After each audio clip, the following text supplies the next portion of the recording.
Bonjour à tous, je suis très heureux de vous accueillir ce matin au premier salon international de l'immobilier bas carbone pour cette table ronde autour du thème « Vivre et investir dans le logement de demain, la révolution bas carbone en marche », bien sûr. Je m'appelle Yann Goinvec, je suis directeur général adjoint en charge du marketing, de la commercialisation et des relations clients chez Woodéum. Pour échanger sur ce thème, ce matin, j'ai l'honneur d'accueillir un élu, Denis Larguero. Vous êtes maire de Meudon, commune de près de 50 000 habitants de l'ouest parisien.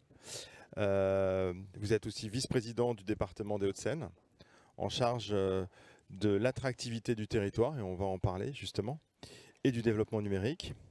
Un architecte urbaniste, François Leclerc, qui est fondateur de la célèbre agence éponyme, Leclerc Associés. Sophie Collin-Sancier, vous êtes directrice des investissements de Generali.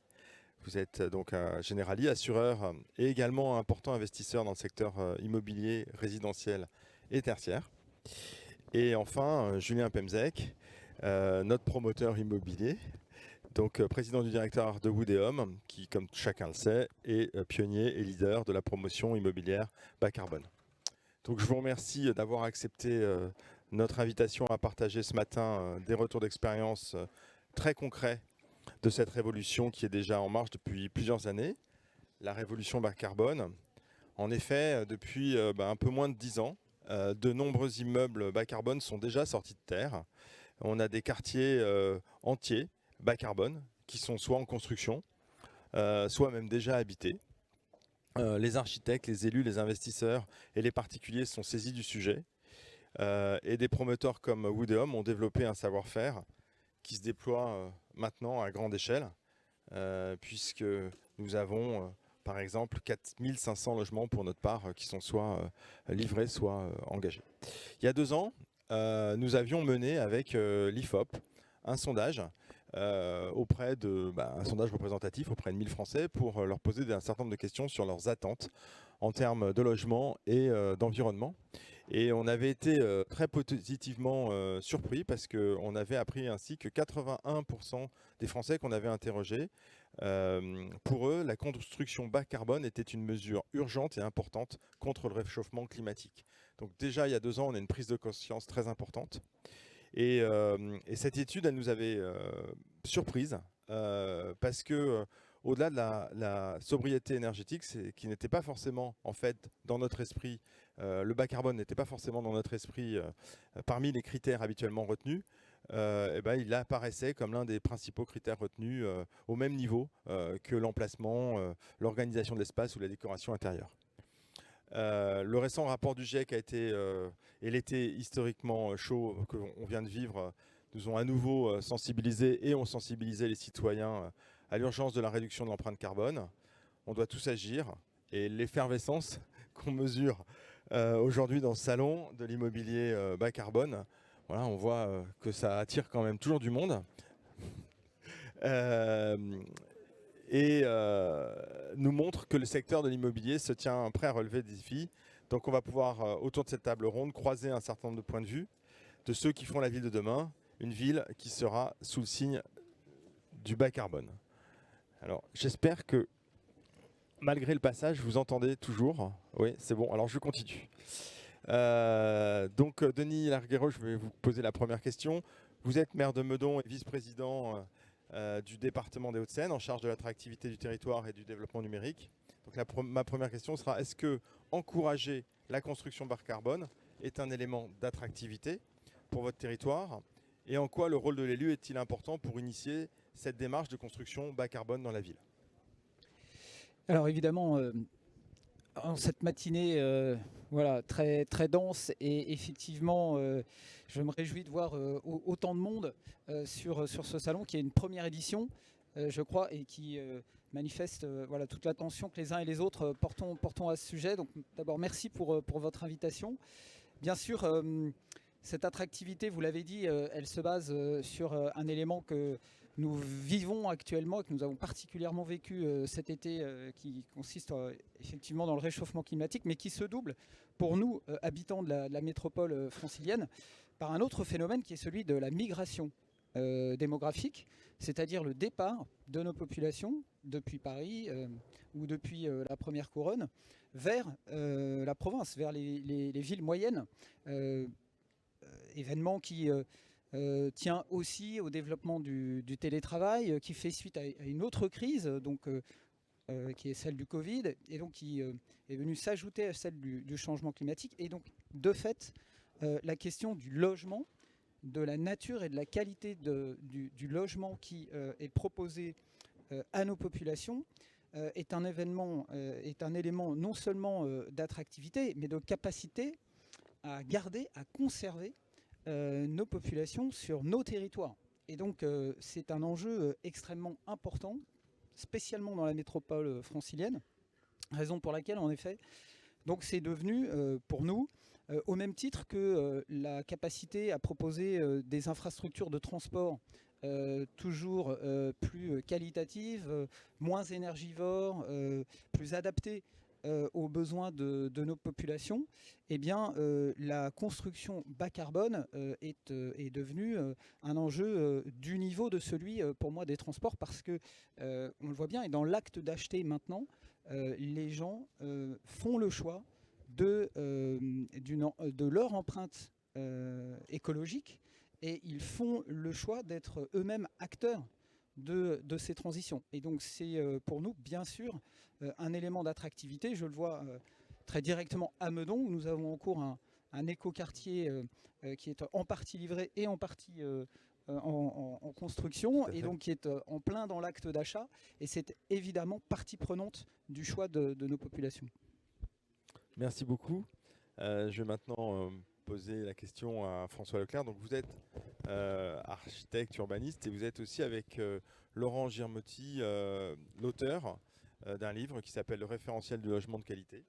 C'est un travail de fond qui part de l'analyse des logements qui ont été produits depuis les années 70 jusqu'à maintenant, et qui propose des axes de travail pour améliorer la qualité des logements futurs. Ce travail a notamment été relayé par l'ancien ministre du Logement, Emmanuel Wargon, et il connaît un écho fort auprès des collectivités, des aménageurs. Et ma question, c'est en quoi, selon vous, la construction bas carbone et de surcroît la construction en bois massif répond à des critères de qualité pour l'habitant dans son logement et pour la ville de demain? Oui, pour parler de ce référentiel, effectivement, c'était un constat qu'on avait fait pendant le confinement, où tout le monde était confronté finalement de manière intime à la réalité du logement. Donc il y avait une oreille attentive de la part de tout le monde, du ministre jusqu'au maire, jusqu'à tout le monde. Et à ce moment-là, on a alerté les pouvoirs publics sur une dégradation du logement qui s'effectuait grosso modo depuis les années 90. C'est-à-dire, avant, on avait des logements qui étaient plutôt assez grands pour un 3 pièces, qui n'y avait jamais en dessous de 63 mètres carrés. Et au fur et à mesure, Pinel aidant, etc., on est descendu jusqu'à 56, 57, toujours pour un 3 pièces. Donc, ce référentiel, qui est un ouvrage, effectivement, qui raconte l'histoire, qui raconte les méthodes, qui raconte les leviers, qui raconte les préconisations. Il était assez conséquent, il a eu une certaine audience. Et finalement, dans les préconisations, il y en avait 3 principales. Si on revient à ça précisément, il y en avait une qui concernait le volume, c'est-à-dire la surface et la hauteur, au sous-plafond. Ensuite, l'aération, le rapport à l'extérieur, à travers des prolongations, à travers la ventilation, l'aération, traversabilité, documentation, etc. Et le troisième point concerne la modularité, la transformabilité. Alors, si on relie ça, effectivement, je suis totalement en phase avec Monsieur le maire pour dire si la métropole doit être attractive, ça se joue à tous les niveaux. Bien sûr, il y a les coûts, il y a plein de choses, mais c'est l'attractivité aussi du logement, des transports, des services, etc. Mais aussi du logement, donc il faut mettre le paquet là-dessus. Et à ce moment-là, si je reviens sur la construction bois, pour parler très simplement, le bois a cette qualité énorme de la transformabilité. C'est-à-dire, grosso modo, je vais parler du béton, parce que c'est l'histoire de ce pays d'être très marqué par le béton. Le béton, quand même, c'est quelque chose qui fige terriblement dans le temps. c'est-à-dire bouger les choses en béton, ça se démolit difficilement, ça se transforme pas. Le bois a cette énorme qualité de dire les modifications dans le temps, que ce soit de la réhabilitation, la transformabilité, de la modification dans les murs, c'est quelque chose pour moi qui est essentiel. Le bois est un matériau souple. Alors, ce n'est pas une réflexion technique, c'est pas une réflexion bio machin, c'est juste dire que le bois a cette souplesse dans la construction. Et même, j'étais à un colloque la semaine dernière pour le journal Le Monde qui parlait de Paris. Je devais parler de Paris en 2050, mais Paris en 2050, il est déjà là. Il est construit à 95% ou plus. Donc tout ce qui se fera, ce sera de l'ordre de la modification, de la surélévation, de la capacité de modifier les lieux. Et le bois a cette souplesse et cette légèreté qui permet de ne pas faire de reprise en sous-œuvre, de faire des chantiers très silencieux, de pouvoir intervenir simplement dans les temps futurs. Donc c'est ce que j'aime personnellement beaucoup dans le bois, c'est la transformabilité. C'est-à-dire, je répète, il ne faut pas imaginer des choses où on fige définitivement un état des lieux actuel programmatique qui est sans doute beaucoup trop réduit, mais comment les choses peuvent évoluer dans le temps. Donc cette histoire du bois dans lequel nous sommes, c'est ça qui me parle en premier lieu, c'est sa possibilité d'évolution. Et justement, on voit le programme en cours de construction actuellement à Meudon. Julien, donc, tu es mon cher président du directoire de Woodéum, société première et aujourd'hui leader de la promotion immobilière résidentielle bas carbone. Pour toi, en quoi la réglementation environnementale, qui est entrée en vigueur le 1er janvier de cette année, est une bonne chose pour le secteur et un atout pour les futurs acquéreurs? Est-ce que tu penses qu'elle va favoriser une construction plus vertueuse de la ville de demain? La RE 2020, donc réglementation environnementale 2020, c'est vrai qu'on l'attendait déjà depuis 2020. Elle est sortie le 1er janvier 2022, mais bon, elle est sortie. C'est une vraie révolution. Alors on n'en sent pas encore trop les effets parce que ces effets vont être graduels, donc son intensité va s'augmenter en 2025, 2028 et 2031. Mais la grande bascule, en fait, c'est qu'on a compris qu'on ne mesurait pas l'écologie au regard de sa facture d'électricité. Pendant très longtemps, on a monitoré l'écologie d'un bâtiment en regardant s'il coûtait cher ou pas cher à exploiter. C'était ça la mesure. En fait, c'était la mesure du kilowattheure fois le coût de l'énergie.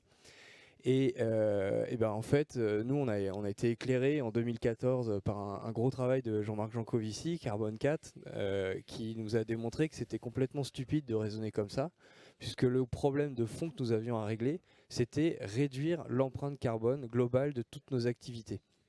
Cette étude a mis en lumière à l'époque le fait que l'immobilier était coupable d'un tiers des émissions de carbone, à égalité avec le transport, et ça a été un choc en fait, parce que on avait plutôt conscience de faire très bien à l'époque, tous dans nos métiers. On se trouvait tous très bons élèves, puisque on voyait les factures énergétiques baisser de nouvelles normes en nouvelles normes, donc en fait il n'y avait pas de problème.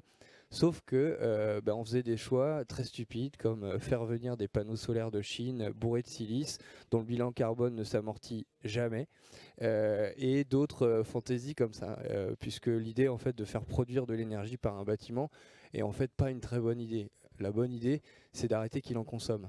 Et donc la RE 2020, elle va obliger d'abord tout le monde dans un premier temps à apprendre à mesurer l'empreinte carbone de ce qu'il construit et de ce qu'il exploite.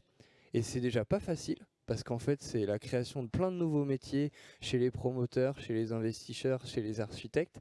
Et puis elle va ensuite commencer petit à petit à imposer de plus en plus d'usage de matériaux biosourcés. Pourquoi ? Parce qu'en fait quand on parle du bois, il faut avoir en tête qu'à chaque fois que vous faites l'effort de remplacer 1 mètre cube de béton par 1 mètre cube de bois, vous évitez d'émettre 1 tonne de CO2. Donc en fait, c'est un levier hyper puissant qui, couplé après avec des bonnes techniques d'isolation, va permettre, et on le sait le faire aujourd'hui, déjà de diviser par 2 l'empreinte de l'immobilier neuf. Et vous allez voir, ça ne va pas s'arrêter là.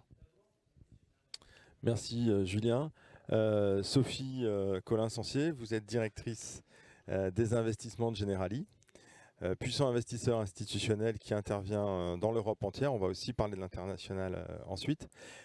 Pouvez-vous nous dire en quoi la construction bois et bas carbone représente pour vous une vraie opportunité d'investissement pérenne, Et en quoi la démarche bas carbone peut-elle valoriser le patrimoine d'un institutionnel comme Generali? Oui, alors Generali, nous on est la partie immobilière, donc Generali Real Estate, on s'occupe de gérer l'immobilier du groupe Generali. Donc je donne quelques chiffres parce qu'on est investisseur, donc on aime bien les euros. Donc on gère 38 milliards à peu près d'actifs au 30 juin en Europe, à peu près un tiers pour la France. Et quand je dis la France, c'est essentiellement Paris et Paris Centre.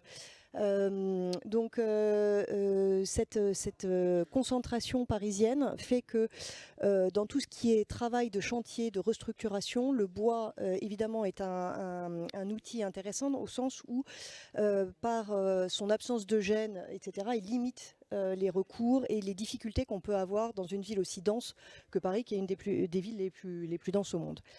La réflexion de Generali, elle n'est pas neuve sur tout ce qui est environnemental, ça fait très longtemps qu'on s'en occupe.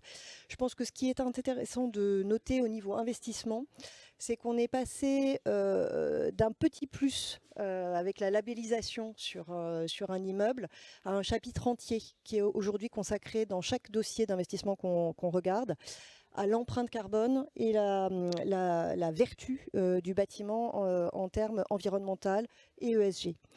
Et donc cette bascule s'est faite il y a 2-3 ans quand vraiment la prise de conscience que le simple label HQE, LEED, BREEAM, etc. C'était bien, mais ça n'était pas suffisant. Et ça a induit une réflexion à la fois sur l'investissement, mais qui est très marginal dans un patrimoine qui s'est constitué au cours du temps, puisque ça fait plus de 150 ans que Generali existe.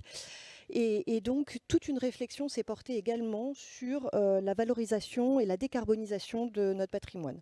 Donc, on fait partie de l'association Net Zero Carbone, Asset Owner, etc. L'association BBC. Et notre objectif, c'est d'essayer de décarboner la totalité de notre patrimoine à l'horizon 2050 pour respecter les accords de Paris de plus 1,5 degré. Alors, c'est très compliqué en pratique. Donc, une des choses, c'est qu'un bâtiment, c'est à peu près 50 ans pour que le carbone qui a été utilisé pour sa construction soit complètement absorbé. Donc ça, c'est un point qui est intéressant parce que très souvent, on voit des immeubles de 20-30 ans où on entend il faut repenser sa restructuration parce que l'immeuble est obsolète.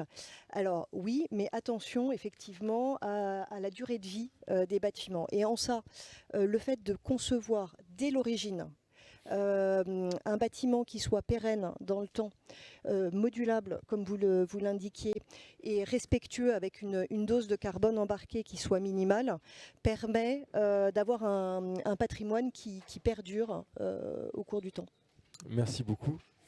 Alors effectivement, tout à l'heure, François, vous nous parliez des opportunités qu'apportait le bois et de la modularité. Quels sont les freins selon vous, et qui existent encore aujourd'hui en France au développement de la construction bois et bas carbone? Vous qui êtes au cœur de la conception des projets, est-ce que les inhibitions proviennent de notre histoire, des disparités à travers la France, des différents acteurs des projets qui oublient, au profit parfois d'intérêts économiques, de travailler la qualité d'un projet et de garantir l'intérêt du public au sein de la ville, ou d'une difficulté à trouver la ressource? Ou les trois. Mais avant de parler des difficultés, il y a quand même un avantage où il y a une bonne nouvelle, c'est que tout le monde en veut. C'est-à-dire par rapport à toutes les mairies que je connais à travers la France, c'est vrai que le bois a très bonne presse. Le bois, c'est très porteur. C'est-à-dire, à la limite, par rapport à la manière de construire, même, j'ai remarqué que le bois dédramatise la construction. C'est une chose que je perçois comme ça dans les chantiers qu'on a pu faire.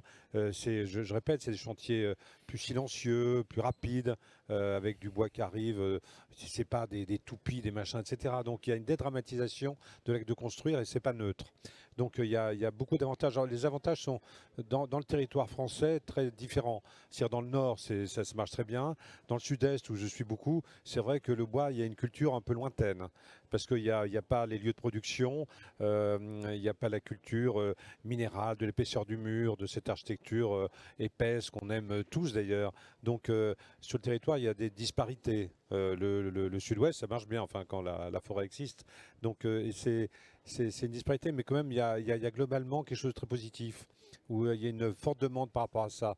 Alors dans les inconvénients, dans les difficultés, dans les freins, alors il y a bien sûr une sorte de culture autour du béton à travers de la filière béton, qui est une histoire très française, plus que les autres pays européens autour de du béton. Donc il y a toute une histoire de filière qui est actuellement un peu fragilisée quand même, parce que les chiffres sont là.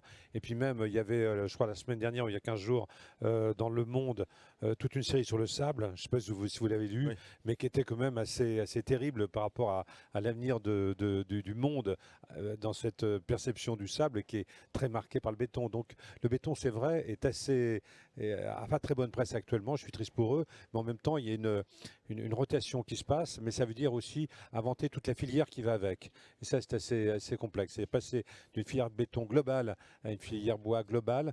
Là, on est au balbutiement, je pense. C'est quelque chose qui va monter en puissance. Alors, il y a ensuite des inerties ou des complexités par rapport à la sécurité.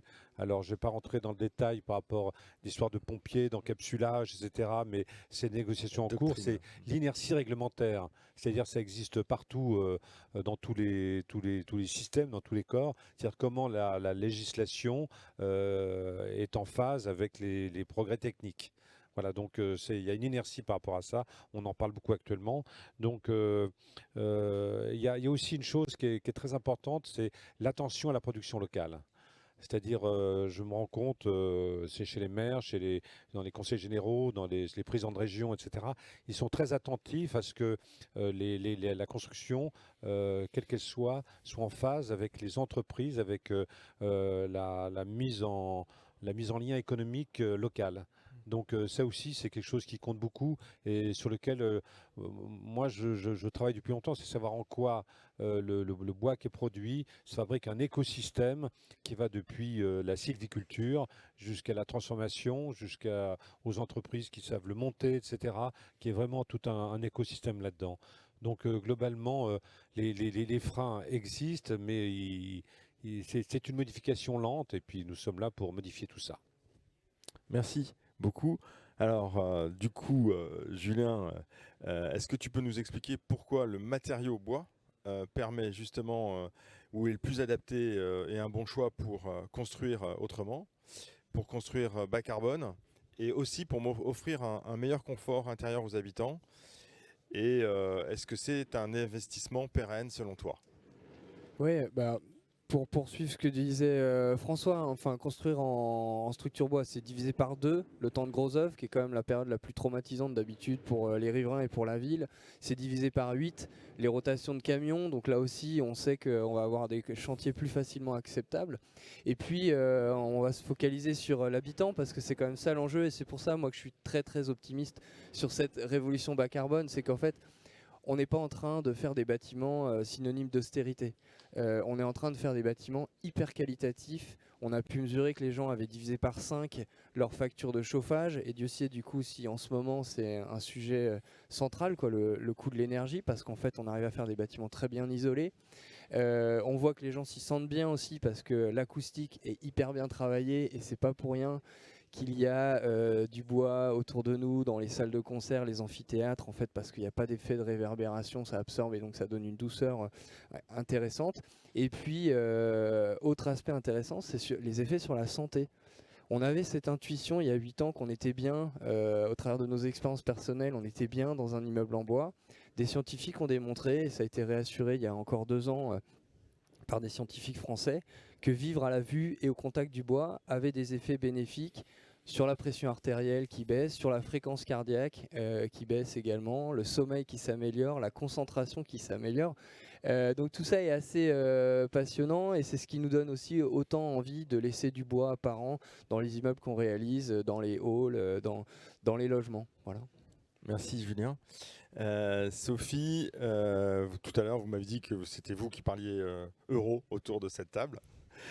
Donc est-ce qu'investir dans un immeuble bas carbone, c'est plus cher?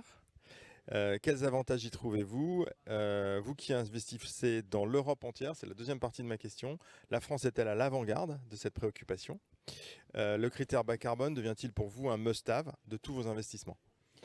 Oui, alors c'est un peu ce que je disais tout à l'heure. Je pense que, comme toute chose, quand c'est pensé dès le départ, il n'y a pas de surcoût.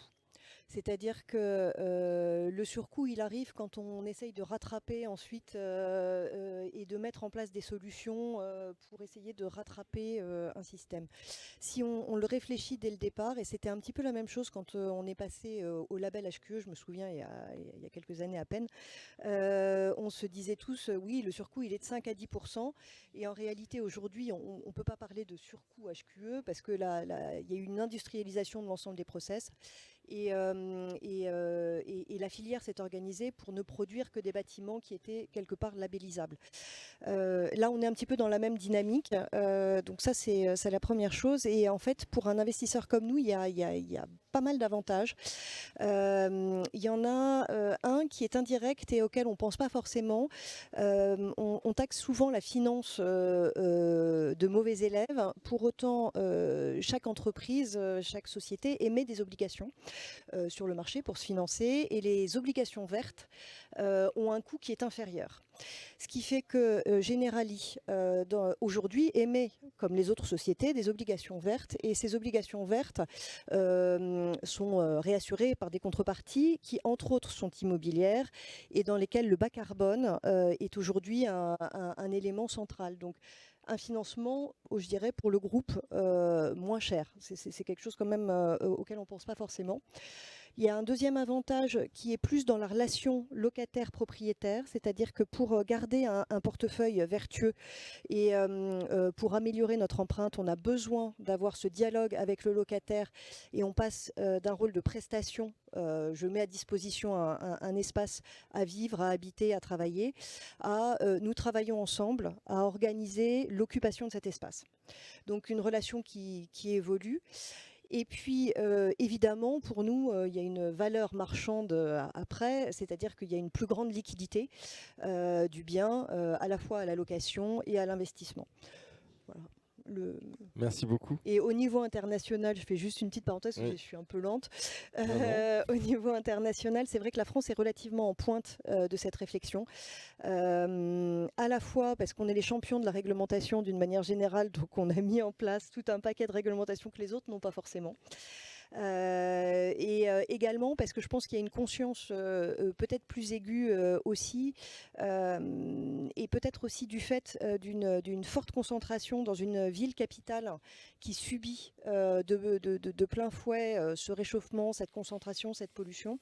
On a une sensibilité aujourd'hui européenne qui est pas mal scrutée par nos partenaires, et je vois chez nous, on a aujourd'hui une direction environnementale à part entière qui s'occupe de tout ce qui est ESG et décarbonation. Et cette direction scrute avec beaucoup d'attention toutes les mesures qui sont prises et les transpose dans les législations régionales de Generali, même là où il n'y a pas d'obligation nationale. Donc oui, très en pointe.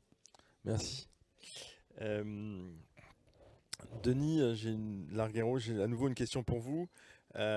Comment est perçue par les habitants de votre ville, Meudon, l'impulsion du maire bâtisseur que vous êtes, et de surcroît un maire qui favorise l'innovation dans les démarches environnementales? Est-ce que vous identifiez des résistances chez les habitants, ou au contraire des encouragements? Et est-ce qu'il faut, à votre avis, agir encore plus sur la réglementation pour aller encore plus loin? Alors, je commencerai peut-être par la fin, parce que les maires bâtisseurs, c'est un sujet qu'il vaut mieux évoquer avant les midterms que proche des élections municipales. Et là, ça va, on a un peu de temps d'ici aux prochaines, donc ça va.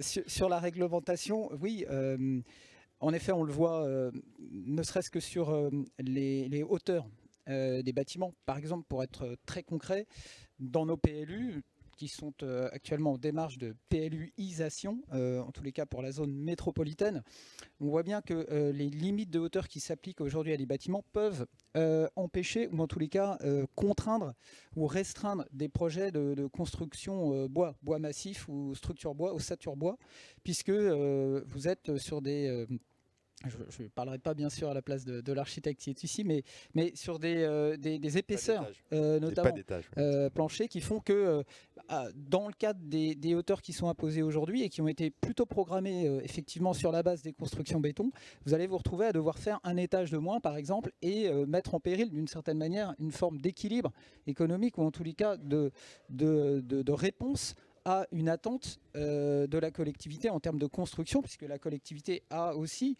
des obligations de construction qui lui sont imposées par l'État. On doit réaliser du logement, et c'est bien aussi, bien sûr.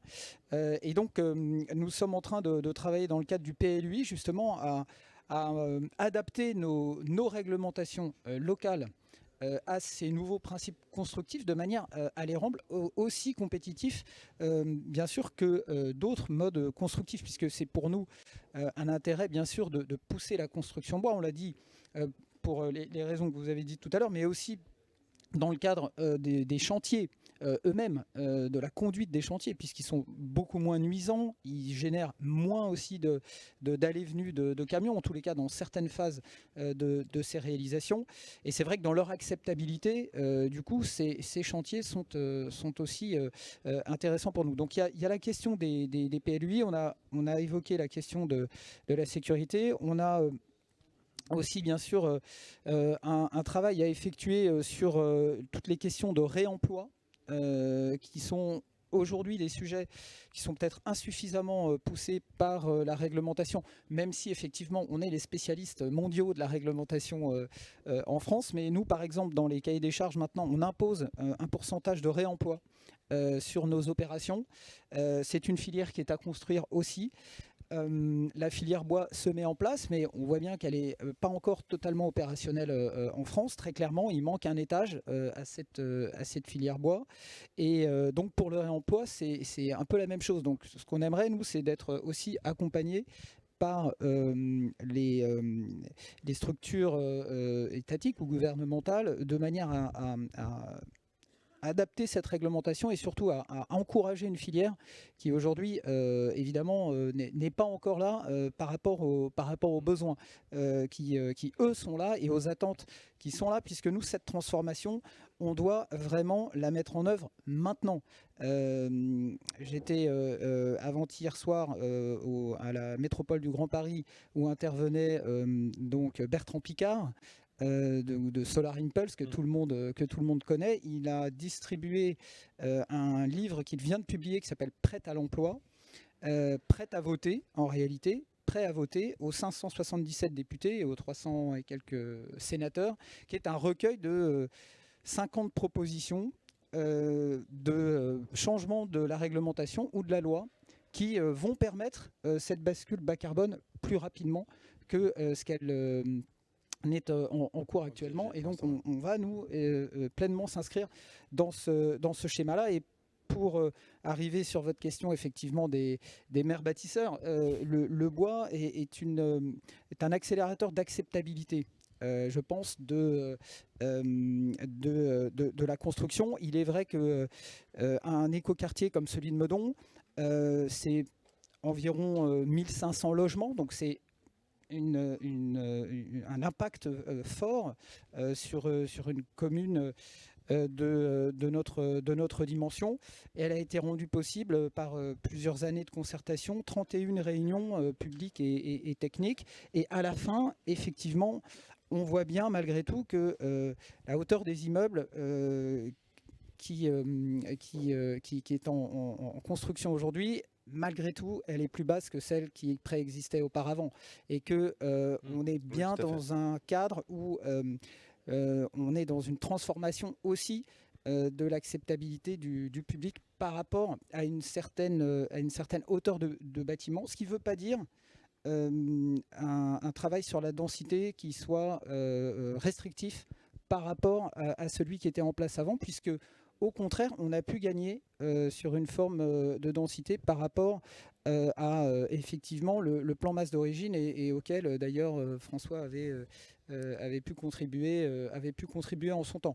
Donc on voit que par rapport à ces sujets, on est obligé de travailler vraiment très fortement en pédagogie. Et là aussi, il nous manque les outils, de la pédagogie. Ça, c'est un point sur lequel nous, on est très en attente. Élu, c'est comment on rend visible pour les acheteurs, pour nos habitants, cette vertu bas carbone et écologique. Comment mesurer le fait qu'on a réduit notre propre empreinte carbone, parce que nous ici on est là entre professionnels, c'est très bien, mais l'acheteur, celui qui fait ce choix, l'habitant, celui qui vient habiter ces immeubles, comment il mesure et comment il valorise le fait qu'il a acheté dans un éco-quartier. Éco, c'est quoi pour lui? Comment il le mesure? Comment il le valorise vis-à-vis de son achat, de son écosystème, de sa famille, de ses connaissances. Et ça, aujourd'hui, pour moi, il manque là beaucoup de choses. Quelque chose. Très bien. Merci beaucoup. Alors, vous évoquiez effectivement les propositions de Bertrand Piccard dans son livre. Donc, avant de vous passer la parole, si vous avez encore quelques questions, on est parfaitement dans le temps. Voilà. Je vais vous demander à chacun si, en 1 minute, vous pouviez faire une proposition. Hein. Et donc, je rappelle juste qu'aujourd'hui, un Français émet environ 10 tonnes de CO2 par an. On a pour objectif collectif, on le rappelait hier, de réduire ces émissions à 2 tonnes d'ici à 2050. Il y a encore du boulot. Et donc, comment envisagez-vous de prendre part à ce défi qui nous attend? Et si vous aviez une idée phare à nous proposer ce matin. Julien, tu commences? Allez. Effectivement, le défi est de taille, mais on voit qu'il stimule tout le monde aujourd'hui. Il n'y a plus de déni. Donc tout le monde est passé de la prise de conscience à l'action maintenant. Je fais un peu de pub, hein, mais demain, on va le voir. Il y a plein d'étudiants qui vont débarquer ici parce qu'il y aura des grandes présentations de tous les métiers bas carbone. Donc voilà, il y a quand même aujourd'hui... on était lundi à Polytechnique, enfin tous les étudiants aujourd'hui ils veulent renverser la table, ils en ont marre de ce qu'on leur a raconté, ils veulent changer le monde. Donc c'est assez génial de voir toute cette énergie. Et je précise, dans une dynamique de croissance, pas une dynamique de démission. Parce qu'il va quand même falloir des investissements lourds pour que ça fonctionne.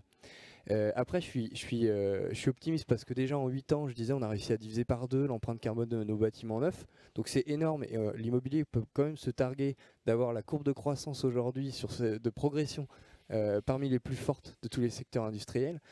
Et je pense vraiment que c'est une opportunité géniale pour la France, sur un rayonnement qui va aller au-delà de la France, parce qu'il y en a, j'entends souvent dire ouais, mais nous on fait des efforts, mais s'ils continuent à être pollués en Chine, ça ne servira à rien. C'est pas vrai, hein, c'est l'effet papillon. Hein. C'est en montrant l'exemple qu'on va embarquer tout le monde, et je pense que c'est en plus une belle manière d'avoir des projections fortes de la France. Donc on a divisé par 2, et moi je suis sûr qu'on va réussir à rediviser par 2 dans les 8 ans qui viennent, et pour ça on va bosser encore plus sur les matériaux, sur la qualité des bâtiments. Nous c'est un projet là d'entreprise qui motive tout le monde, on se retrousse les manches et on cherche comment aller grappiller à chaque étape de la conception, de la construction, de l'exploitation, le carbone, parce que voilà, faut se retrousser les manches, tu l'as dit, il faut diviser par 5 d'ici 20 ans, et ça se fait pas en un claquement de doigts. Alors nous, si je devais retenir une idée, on est en train de s'engager dans la démarche de la création de communautés énergétiques. Donc c'est un sujet qui essaye de retrouver une échelle de quartier et qui va consister à essayer de viser l'autoconsommation, ou en tous les cas de créer des mix énergétiques avec des challenges interquartiers. On a aujourd'hui les outils pour faire ça, de manière, nous, à embarquer maintenant la population. Je crois que le choix, en tant que maire, on l'a fait en termes de qualité, de nature de construction qu'on veut sur notre territoire. Et maintenant, il nous faut embarquer les populations et trouver le moyen aussi de réunir ceux qui produisent de l'énergie. Donc on bascule notre réseau de chaleur en géothermie. On va aussi aller vers la géothermie peu profonde. On va travailler avec Enedis sur ces challenges interquartiers de baisse de la consommation énergétique. On va associer de l'éolien sur les immeubles, notamment bailleurs sociaux, avec lesquels on va engager des expérimentations très vite, et donc d'essayer de rendre très concret pour nos populations ces enjeux. Ce qui boucle avec le point précédent, d'avoir les indicateurs et que chacun puisse mesurer ça. En fait, le résultat. Je pense que c'est un enjeu fort.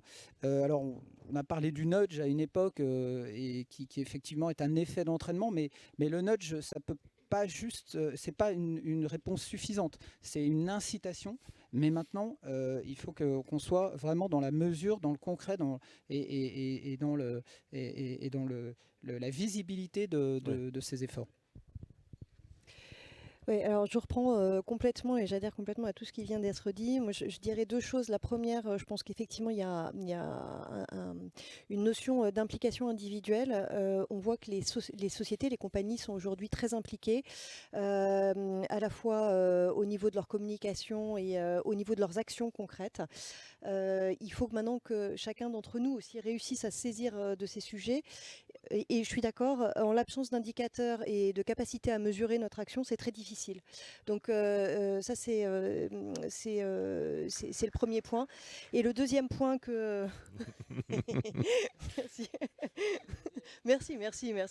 Le deuxième point, et je rejoins aussi cette notion, parce qu'on est membre de Circolab, c'est le réemploi. Et c'est très compliqué, parce qu'aujourd'hui, la filière, c'est assez bien déconstruire et trier, mais le réemploi est assez compliqué. Alors, on a des choses qui sont faciles, par exemple les faux planchers dans les bureaux, ça on sait le réutiliser très facilement, mais tout le reste, on a beaucoup de difficultés à trouver des débouchés, c'est-à-dire que c'est pas que ça n'est pas disponible, c'est que dans la conception, on a du mal encore à réutiliser et à avoir la bonne perception. Donc je pense que c'est un des sujets en raréfaction de ressources, un des sujets à travailler.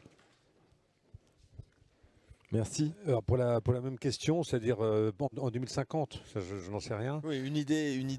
Non, phare non, mais moi j'ai pas d'idée. Je voudrais juste dire que j'ai aucune envie de vivre comme un cistercien. Donc une société qui développerait des coercitions à tous les niveaux m'ennuierait de manière très importante. Donc ce que je souhaite effectivement, c'est une société qui évolue vers une transformation portée par de la grande intelligence par rapport à tout ce que vous évoquez dans la modification de tout, de la voiture à l'énergie, etc., etc. Mais en même temps, une sorte de joyeux bricolage individuel qui fasse que ce soit pas une société complètement normative et pénible. Donc je n'ai pas d'idée à donner dans ce grand panier de la foire aux idées pour 2050, mais juste une envie de vivre bien, heureux, confortable et un peu joyeuse. Merci beaucoup. Alors, on s'était donné 45 minutes, nous sommes à 42h30. Nickel. Et donc, pour avoir un quart d'heure encore pour pouvoir échanger, donc je vous laisse. Ouais, si vous avez quelques questions, la seule chose que je vous demanderais, c'est de dire qui vous êtes et puis à qui vous souhaitez adresser ces questions. Elles peuvent être collectives ou individuelles. Et Olivia va vous passer le micro. J'ouvre le feu. Ah oui, c'est Très bizarre. Hein. Il faut enlever son casque au moment où on pose la question. Donc, Oui. Jean-Philippe Bèche, je suis chez Axanta, qui est une société qui fait du géostockage. La question est plutôt sur le bois d'une manière générale. Que pensez-vous du stock de bois que peuvent produire nos forêts quand on voit la biomasse et les constructions en bois? C'est peut-être Julien qui va répondre, oui. En fait, on a une chance énorme en France, c'est qu'on a une des 3 plus grandes forêts d'Europe. Et malgré ça, on a un déficit commercial gigantesque sur le bois parce qu'on ne le transforme pas aujourd'hui. Donc soit on le laisse pourrir sur pied, ce qui n'est pas du tout un geste écologique, hein, puisque la putréfaction, c'est la libération du carbone dans l'atmosphère. Soit on l'envoie à l'étranger pour le racheter 3, 4, 10 fois plus cher. Donc aujourd'hui, on a mesuré la forêt, elle a grandi de 3% déjà depuis le Moyen-Âge. Et on peut considérer que même si on utilisait 50% du surcroît de croissance annuel, ça suffirait à produire la production neuve annuelle en logement. Donc le sujet de la ressource n'est pas un sujet pour nous Français, puisqu'on a cet or sur place. Notre sujet est plutôt aujourd'hui les outils de transformation. On n'a pas assez d'usines. Il y en a et c'est génial. La production va tripler d'ici 2 ans puisqu'il y aura 3 grandes usines de production de bois massif. Donc c'est hyper encourageant. Là aussi la dynamique est top. Mais aujourd'hui, on a besoin encore d'aller chez nos pays voisins européens, ce qui n'est pas forcément un crime, hein, mais on a besoin de ça pour assurer la production. Mais ce qui est important, c'est de regarder en dynamique, là aussi, quoi. La progression, elle est énorme. Ouais, Et puis là, on voit exponentielle. bien, avec les tensions qu'on connaît depuis le début de l'année, avec la crise ukrainienne, que c'est pas idiot d'avoir ces ressources pas loin. Est-ce qu'il y a une autre question?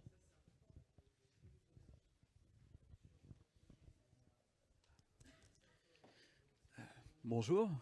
Bon, je vais dire ça un peu en prenant la grosse tête, mais je suis la solution à tout. Parce que je suis jeune et que je veux bouger les lignes. Que j'ai créé une entreprise il y a à peu près 3 ans où on fabrique des meubles et des maisons en kit individuels. On essaye aussi de commencer à faire un immeuble en kit, mais comme vous avez dit, c'est un peu compliqué car on doit s'adapter sur la conception du béton. Donc pour le bois, c'est horriblement difficile. Ma question va s'adapter beaucoup sur le monsieur qui a posé en premier. C'est sur la réserve du bois, parce que certes, il faut développer les outils pour fabriquer l'avenir et tout ça, pour développer les usines, les scieries et tout ça. Mais le problème, c'est que j'ai un peu l'inquiétude pour la ressource bois. Parce que pour le béton, elle a beaucoup détruit la pierre, car le concassage dans les carrières et tout ça. Donc j'ai un peu la peur pour les forêts bois, parce que l'ONF, qui est principalement ceux qui gèrent ces forêts, sont en train de un peu de périr. Bon, heureusement, il y a quelques entreprises privées qui essaient de reprendre le relais, mais ça va pas assez vite. Donc ma question est comment on peut adapter tout ça, quoi. Alors, c'est un peu une question générale. Pour nous, ce qu'on peut constater, hein, c'est qu'en ayant participé à la structuration de la demande, donc c'est-à-dire en programmant avec les architectes, avec les villes, avec les aménageurs des projets d'ampleur, on a pu donner de la visibilité aux industriels sur les volumes de bois dont on allait avoir besoin dans les 3 ans, 5 ans qui viennent. Ça a déclenché des opportunités, enfin des envies d'investissement des industriels qui ne sont pas des parieurs fous, hein. Un industriel, s'il investit 20 millions dans une usine, il a besoin de savoir si en 7 ans, 10 ans, 15 ans, il rentrera dans ses investissements. C'est ce qui se produit. Vous exposez une crainte par rapport aux forêts, je pense que je l'ai expliqué tout à l'heure. En fait, en utilisant seulement l'excédent, on ne va pas dénaturer les forêts, et au contraire, on va entretenir ce concept de forêt dynamique, hein. Il faut quand même avoir en tête que l'arbre, sa phase la plus active d'absorption du CO2, c'est quand il est en pleine croissance, donc c'est 10 ans jusqu'à 40 ans maximum. Après, il fait moins ce rôle de pompe à carbone, il stocke, mais il fait moins ce rôle de pompe. Donc la forêt vertueuse, c'est une forêt dans laquelle on coupe à bon escient les arbres et on replante, et où on a en fait en permanence des arbres en croissance qui alimentent cette pompe à carbone. Et si on fait ça bien, je pointe un autre sujet, il y aura peut-être moins de feux non maîtrisés aussi dans les forêts, parce qu'on a vu aussi que le non-entretien des forêts peut construire des catastrophes gigantesques. Donc mieux les entretenir, c'est aussi pouvoir financer à des endroits des réserves d'eau pour traiter ce type de débordements, c'est éviter qu'il y ait des broussailles là où il ne faudrait pas qu'il y en ait. Et en plus, on sera en plus absorbeur important de CO2. Tu peux passer le micro aussi. On sait d'ailleurs que dans les forêts d'Île-de-France actuellement, on a la maladie de l'encre sur les châtaigniers, Oui. qui va contraindre l'ONF à des abattages massifs. Si elle n'abat pas, ce sont des arbres qui pourriront sur place. Et donc, il y a des phénomènes comme ça qu'il faut pouvoir anticiper et flécher vers une filière qui, encore une fois, doit être structurée. Mais en fait, la ressource de base, en tous les cas, des éléments qu'on peut avoir, elle est pas menacée dans sa croissance, dans son avenir, et elle existe aujourd'hui. Elle est là sur place. Ouais. Et il faut l'entretenir. Juste un mot par rapport à ça pour dire que quand j'ai travaillé il y a une dizaine d'années sur le Grand Paris, dans l'atelier international du Grand Paris, on avait travaillé avec Météo France sur la qualité de la forêt dans l'Île-de-France. Et de dire que si on agrandit cette forêt, si on l'entretient, si on la rend productive, ça a une incidence sur le climat. C'est-à-dire c'est une chose aussi, enfin tout est un peu lié, quoi. C'est-à-dire, c'est non seulement l'absorption du CO2, mais c'est la fabrication d'un climat si la forêt est mieux gérée et puis si elle est agrandie. Alors, c'est pas la peine de piquer du blé dans la bourse d'un abri, mais dire qu'il y a certains endroits où cette forêt peut être plus productive et plus importante. Donc, incidence sur le climat pour le centre-ville, quoi. Pour les centres-villes. Alors, peut-être une dernière question, moins sur le bois.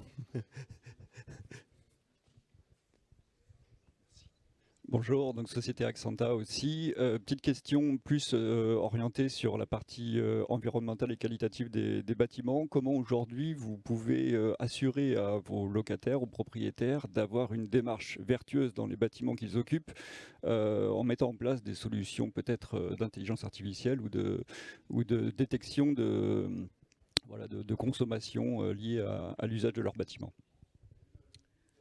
Alors, je réponds à cette question. Sur le tertiaire, c'est assez aisé.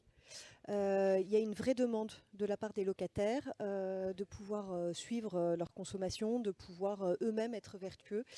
Et il y a effectivement toute une série de capteurs qui sont mis en place. Nous, on travaille pas mal avec DeepKey pour récupérer toutes les données d'analyse, de gestion énergétique, etc. Mais pas que.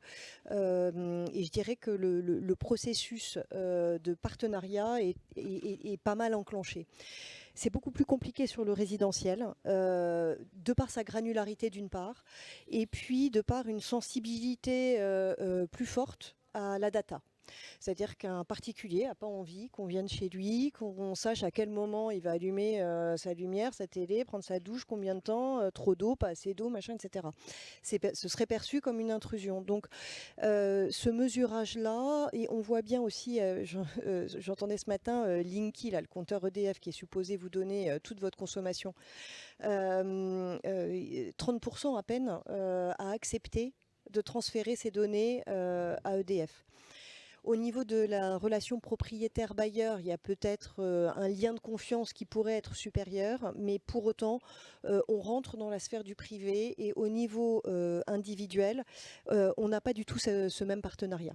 Donc, je pense que la seule solution à ce stade, pour être dans une sobriété joyeuse, c'est de permettre à chacun d'avoir des outils qui lui soient, qu'il monitore individuellement et pas d'avoir une relation qui transfère la donnée à l'extérieur.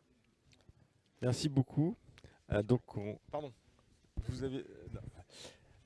donc je vous remercie beaucoup d'avoir accepté de participer à cette table ronde ce matin. C'est pas facile dans les conditions dans lesquelles nous étions, un peu l'impression d'être dans une salle d'attente d'aéroport avec des gens qui embarquent dans la salle d'à côté. Merci infiniment. Évidemment, on reste à votre disposition si vous avez d'autres sujets que vous souhaitez aborder avec nous. Merci beaucoup.